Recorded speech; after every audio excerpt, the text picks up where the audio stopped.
왕이신 하나님, 저희들 가운데 오셔서 주님의 능력과 사랑과 은혜로 저희들을 다스려 주시옵소서. 우리 마음의 중심이 되어 주시옵시고 우리 삶의 가장 은혜로운 고백의 대상이 되어 주시옵시고 우리로 하여금 주님 앞에 붙들려 살아가는 삶이 가장 기쁜 그런 삶을 살아가도록 저희들을 인도하여 주시옵소서. 오늘 이 아침 저희들의 피곤을 깨우고 저희들의 모든 육신의 곤고함을 물리치고 이 자리로 달려왔습니다.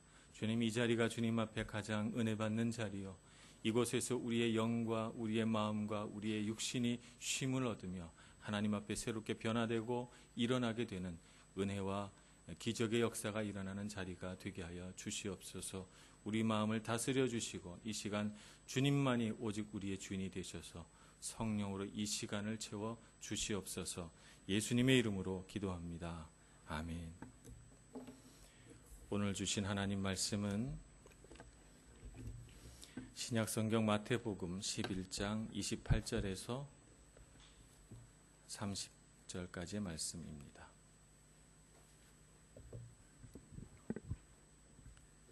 신약성경 18쪽 마태복음 11장 28절에서 30절까지 우리가 너무나도 잘 아는 말씀입니다. 우리 한 목소리로 다 같이 봉독하겠습니다. 시작. 수고하고 무거운 짐진 자들아 다 내게로 오라. 내가 너희를 쉬게 하리라. 나는 마음이 온유하고 겸손하니 나의 멍에를 메고 내게 배우라. 그리하면 너희 마음이 쉼을 얻으리니 이는 내 멍에는 쉽고 내 짐은 가벼움이라 하시니라. 아멘. 오늘 예수님의 부르시는 이 말씀을 듣습니다. 수고하고 무거운 짐진 자들아, 우리를 이렇게 부르십니다. 이 말씀 안에는 우리 인생이 수고하고 짐진 것 같은 그런 인생을 우리가 살아갈 수밖에 없다는 사실을 내포하고 있고, 그런 우리 인생의 현실, 우리가 당면하고 있는 우리 인생의 어떤 분명한 현실을 예수님도 보셨다라고 하는 것을 우리가 알 수가 있습니다. 그래서 수고하고 무거운 짐진 자라고 우리를 정의하고 있고, 그런 우리를 주님께서 부르시는 것이죠. 내게로 오라, 이렇게 부르십니다. 우리가 이 세상을 살아가면서 일을 하지 않고는 살아갈 수가 없습니다. 일을 하지 않고 매일매일이 정말 휴식이고 축제고 이렇게 되는 삶이면 얼마나 좋을까요?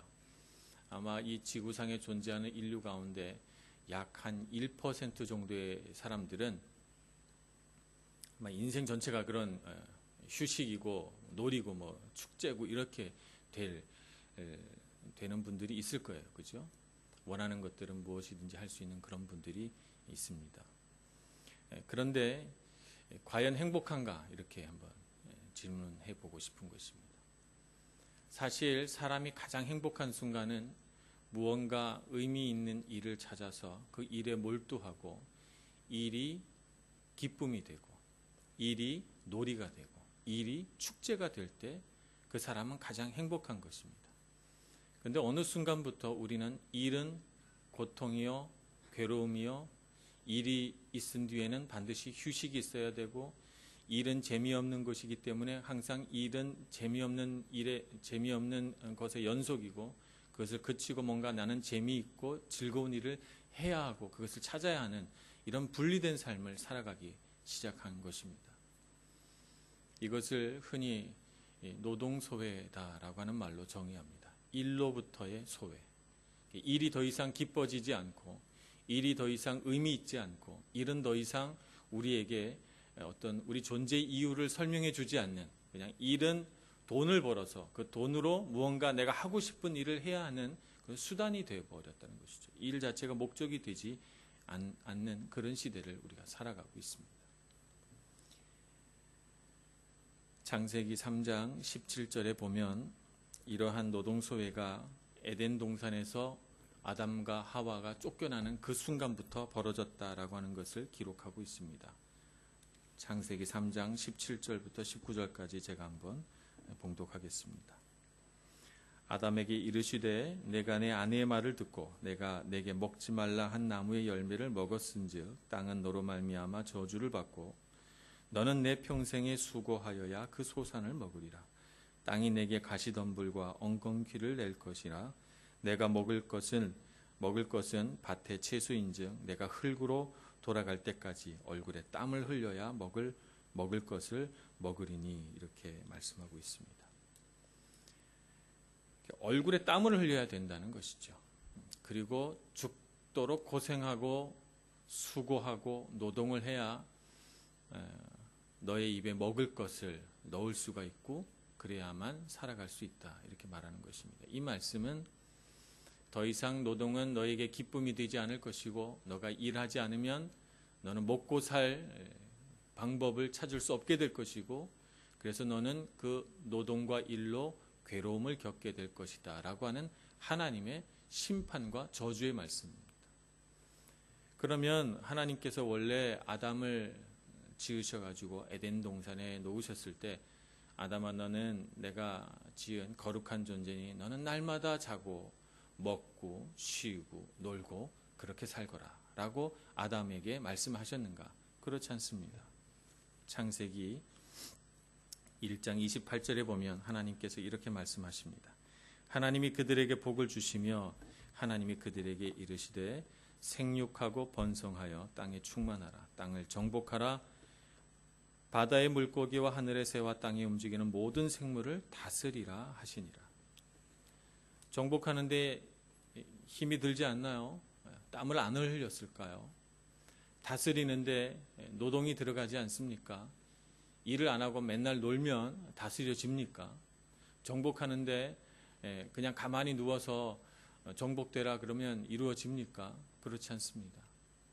하나님이 처음 아담을 지으시고 에덴 동산에 놓으신 뒤에 이 세상에 아담이 해야 할 역할을 말씀해 주셨을 그때부터 아담에게는 일이 있었습니다. 하나님도 일을 하시는 분이시고 예수님도 말씀하시기를 아버지가 일하시니 나도 일한다 이렇게 말씀하셨습니다.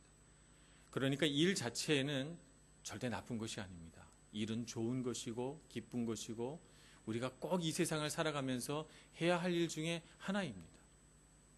사실 우리는 일로 부르심을 받았어요. 달라진 것이 있다면 창세기 1장 28절의 이 일은 하나님이 주신 축복으로서의 복으로서의 일이고 창세기 3장 17절부터 등장하는 일은 죄의 결과로 말미암은 저주로서의 일이라고 하는 것입니다. 우리가 이 세상을 살아갈 때 두 가지 일을 할 수 있어요. 하나님께서 주신 복으로서의 일과 죄로 인한 심판과 저주로서의 일, 이 두 가지를 우리가 선택해서 할 수 있다는 말입니다. 똑같은 일도 어떤 사람은 복으로서 일하고 어떤 사람은 저주로서 일합니다. 무엇을 선택하고 어떤 것을 바라볼까라고 하는 것은 우리의 믿음의 선택이 아닐까 생각하는 것입니다. 우리 삶을 바라보면 우리는 어느새 우리 삶에 일하는 기쁨을 잃어버리고 일하는 보람과 의미를 상실해버리고 그리고 우리는 얼른 일을 마치고 기쁨을 얻으려고 합니다. 얼른 일을 그만두고 뭔가 휴식을 취해야 된다고 생각합니다. 예수님께서는 이런 일로부터 분리된, 일로부터 소외된 우리를 부르십니다. 수고하고 무거운 짐진 자들아 다 내게로 오라. 이렇게 우리를 부르시죠. 그러면 예수님은 우리를 부르셔서 일을 쉬게 하리라 이렇게 말씀하시는가요? 오늘 말씀을 가만 들여다보겠습니다. 다 내게로 오라 내가 너희를 쉬게 하리라 이렇게 말씀하시면서 아무 일도 안 하고 우리를 다 놀리게 하시려고 예수님은 생각하지 않습니다. 여기 보면 30절에 이는 내 멍에는 쉽고 내 짐은 가벼움이라 하시니라 이렇게 말씀하십니다. 그러니까 우리 어깨에서 멍에를 벗기셔가지고 예수님의 멍에를 매게 하고 우리가 지금까지 짊어지고 가던 인생의 짐을 내려놓고 아무 짐도 안 졌으면 좋겠는데 근데 예수님의 짐을 지고 가라는 것입니다. 내 짐은 가볍고 내 멍에는 쉽다. 이렇게 말씀하실 분, 우리가 감당해야 될 일이 있다고 분명히 말씀하고 있는 것이죠.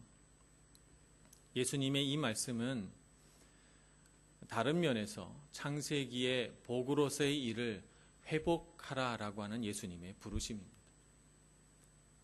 우리가 그동안 죄로 인해서 우리 인생의 무거운 짐들을 다 저주로서의 일로 지고 갔단 말입니다.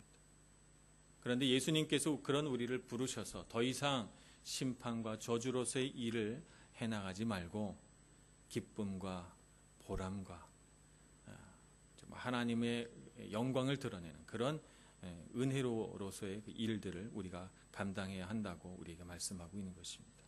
그래서 축복으로서의 일을 이제부터 해가라 이렇게 우리를 부르십니다. 그러시면서 예수님께서 이 땅에 내려오셔서 참으로 예수님은 부지런히 일하셨습니다. 그래서 예수님께서 어떤 일을 하셨나라고 하는 것을 보면 우리가 어떤 일을 해야 할지 알 수가 있고, 예수님을 닮아가려고 하는 시도를 해나가면서 우리가 이 땅을 살아가면서 해야 할 가장 좋은 일들을 우리가 담고 깨닫고 그것들을 행할 수가 있게 되는 것입니다. 그럼 예수님은 이 땅에 오셔서 어떤 일들을 하셨는가? 가장 처음에 예수님이 하신 일은 필요를 채우는 일을 하셨습니다. 필요를 채우는 일. 어떤 필요를 채우는가? 우리 몸의 필요를 채우십니다. 오병이어의 기적을 일으키셔서 배고프고 굶주린 사람들을 먹게 하십니다. 우리 몸의 필요를 채우시죠. 어떤 이들은 몸에 종기가 나고, 어떤 이는 눈이 보이지 않고, 어떤 이는 죽어가고, 어떤 이는 걸음을 걷지 못합니다.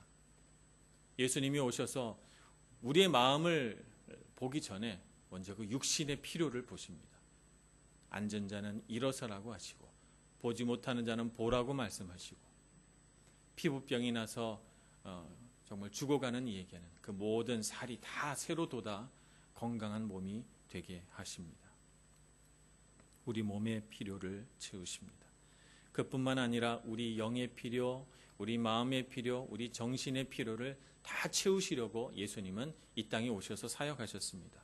그래서 어떤 사람에게는 그 몸 안에 들은 귀신을 쫓아내십니다.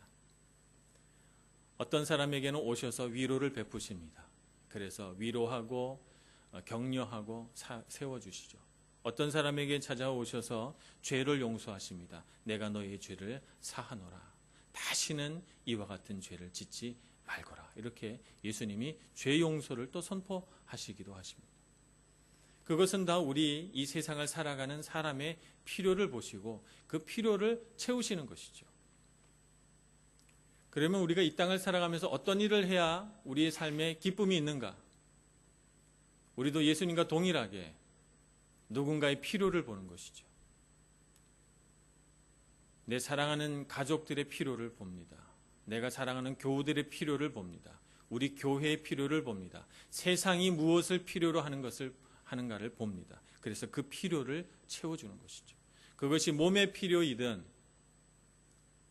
마음의 필요이든 영의 필요이든 우리가 채울 수 있는 것이 우리에게 있다면 우리가 채워주려고 하는 것이 바로 예수님이 하신 일을 우리가 하는 것이고, 그것이 우리가 이 땅을 살아가면서 마땅히 해야 할 첫 번째 사역이다라고 말할 수가 있는 것입니다. 오늘 이렇게 예배를 드리고 나면 바로 우리가 출근을 해야 되고 또 여러 가지 부지런한 일을 아침에 해야 됩니다. 배가 고프겠죠. 이 필요를 아는 사람은 부엌에 음식을 차려놓습니다. 이런 것이죠. 그 필요를 아는 사람은 식탁을 마련합니다. 예수님을 닮은 사람이죠. 그런 것을 보는 것이죠. 우리가 이런 사람들의 필요를 보고 그것을 채워놓으려고 하는 마음을 갖는 것, 예수님의 마음이고, 그 일은 더 이상 일이 아니라 노동이 아니라 기쁨이고 자랑이고 보람이고 의미고 예수님을 잡는 자그마한 수도요 고행인 것입니다. 우리의 삶에 그런 것이 있어야 되지 않겠습니까? 그런 것들을 볼 수 있는 눈이 열려야 되지 않겠습니까? 필요를 보는 눈. 예수님이 두 번째 하신 일은 가르치시는 일이었습니다. 제일 처음에는 회당에서 가르치셨어요. 그래서 어떤 마을에 들어가시든 예수님은 제일 먼저 회당으로 들어가셔서 두루마리 성경을 펼치시고 말씀을 읽으신 후에 회당에서 모여있는 그 유대인들에게 말씀을 가르치셨습니다. 어떤 때는 예수님이 산에 올라가셔서 가르치셨습니다. 산에 올라가셔서 산 아래 이렇게 비스듬한 비탈에 앉아있는 사람들에게 하나님 말씀을 선포하셨죠. 그래서 사람들은 예수님의 모습을 똑똑히 볼 수 있었고 그 말씀을 똑똑히 들을 수 있었습니다. 때로는 호수가에다가 배를 띄워 놓으시고 배에 앉으셔서 그 해안가에 쭉 둘러서 앉은 이 사람들에게 말씀을 전하셨습니다. 가르치셨죠. 예수님은 선포하셨습니다. 그 선포하신 예수님의 말씀이 성경 곳곳에 등장합니다. 예수님의 제자들은 그 말씀이 너무 좋았어요. 그 말씀에 참으로 은혜를 많이 받았던 것이죠. 그래서 그 말씀을 암송하고 그 말씀을 묵상하고 그 가르침대로 살아가기 위해서 노력하고 실천하고 하는 삶을 살아갔습니다. 그래서 우리가 예수님이 하신 일을 우리가 할 수 있다면 두 번째 일은 가르치는 일이다라고 말할 수가 있습니다. 가르치려면 우리 안에 지식이 있어야 돼요. 알미 있어야 돼요. 그 알미라고 하는 것은 나는 못하면서 너는 해야지라고 하는 가르침이 아닌 것이죠.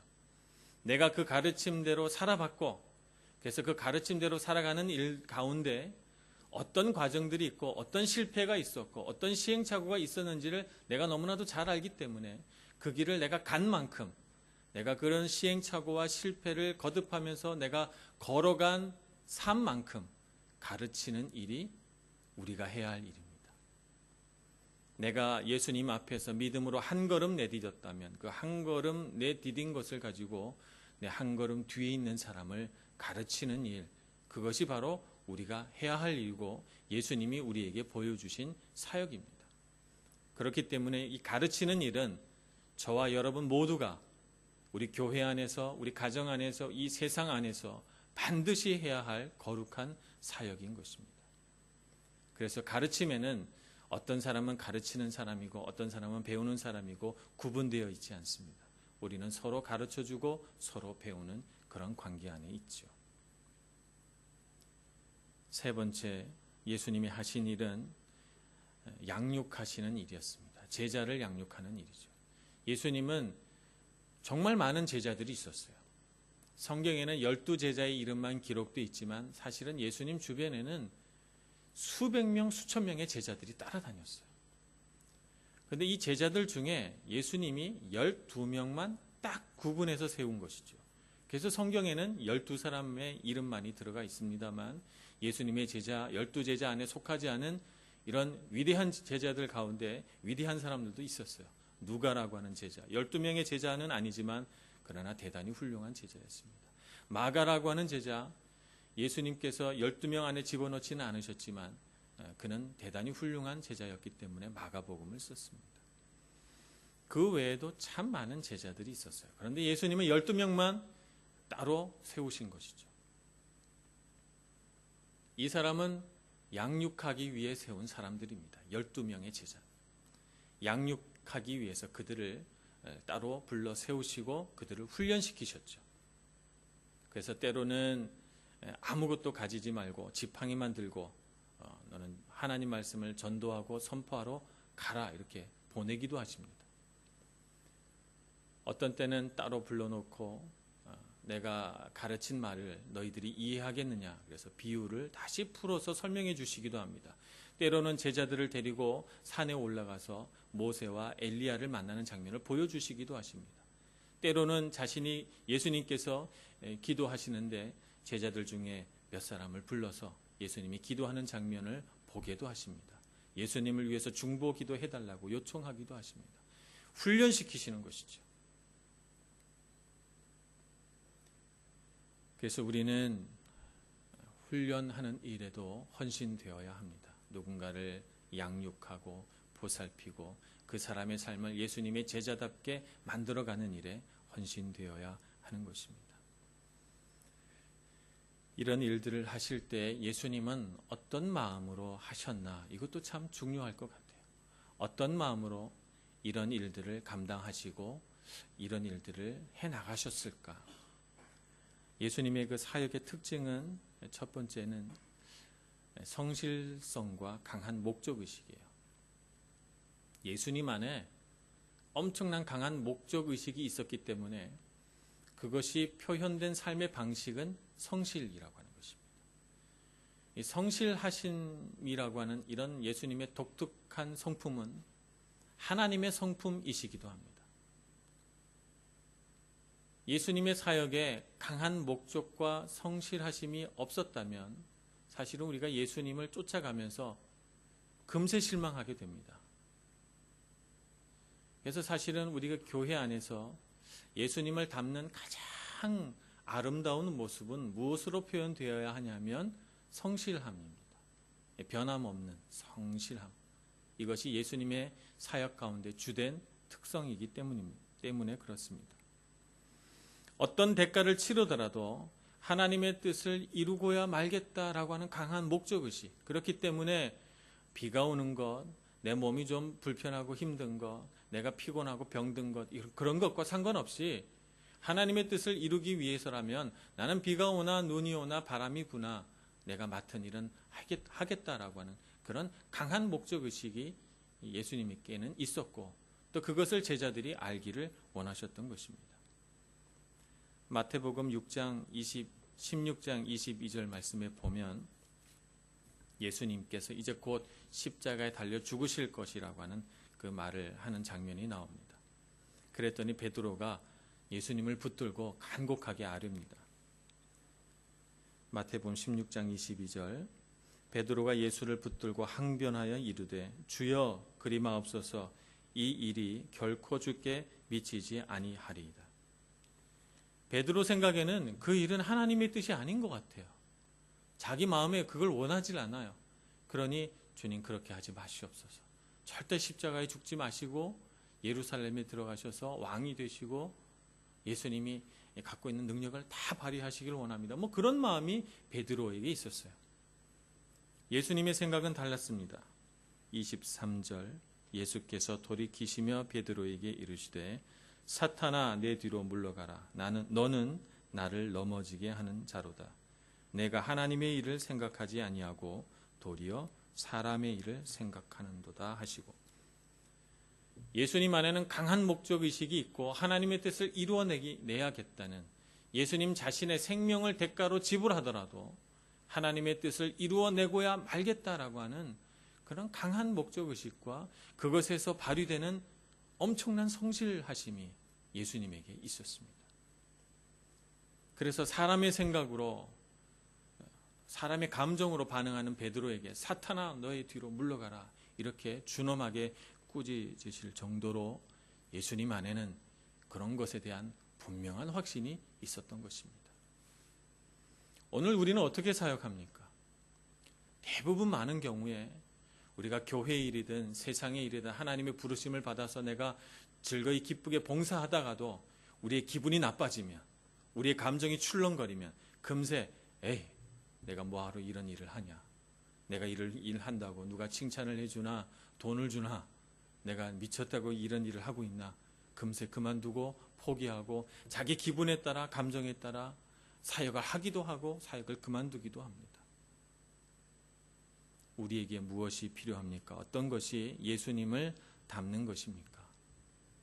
어떤 대가를 지불하더라도 하나님께서 내게 주신 사명은 감당해야 되겠다라고 하는 강한 목적의식, 거기서 발휘되는 엄청난 성실성, 이것이 우리 사역의 바탕이 되어야 합니다. 그것이 우리가 이 땅을 살아가면서 예수님을 닮는 그런 삶이 되는 것입니다. 두 번째, 예수님께서는 겸손함과 순종으로 무장되어 있었습니다. 예수님의 마음은 겸손하셨어요. 그래서 하나님의 뜻이 아니면 하지 않으려고 했습니다.